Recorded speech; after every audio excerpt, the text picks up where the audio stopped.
গণদেবতাকে অমর্যাদা, প্রশ্নের মুখে বিজেপি। ক্ষমতা পাওয়ার পর বিজেপির বিধায়ক বা জনপ্রতিনিধিরা কথা রাখছেন না, এই অভিযোগ বারবার উঠে এসেছে। জঙ্গলমহল থেকে পাহাড়, সর্বত্র একই অভিযোগ জোরালো হচ্ছে। পঞ্চায়েত থেকে বিধানসভায় যারা জিতে এসেছেন তাদের এবার মার্কস দেবেন মানুষ। 5 বছরের পারফরমেন্স রিপোর্ট খতিয়ে দেখে সাধারণ মানুষ বিচার করতে চায় 26-এ কারা কাকে ভোট দেবেন।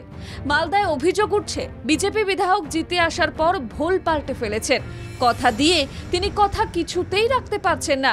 কাজের সময় দেখতে পাওয়া যায় না বিজেপি বিধায়ককে। জনতার দরবারে দেখা নেই বিজেপির বিধায়কের।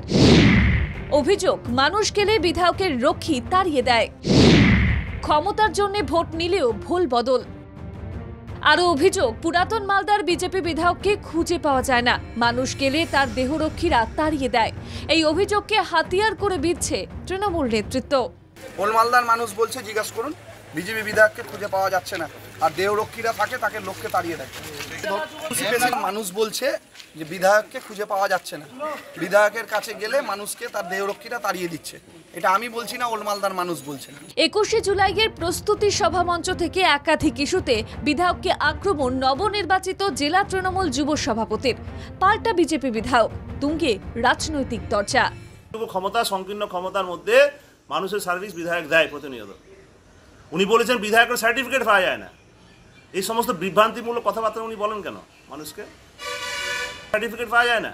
বিজেপি বনাম তৃণমূলের বিতর্কের মাঝে মানুষ বলছেন, অভিজ্ঞতার আলোকে বিচার করা হবে বিধায়কের পারফরমেন্স। কাজ করলে 26-এ মিলবে ভোট, মানুষের স্বার্থ দেখলে তবেই সমর্থন দেওয়া হবে।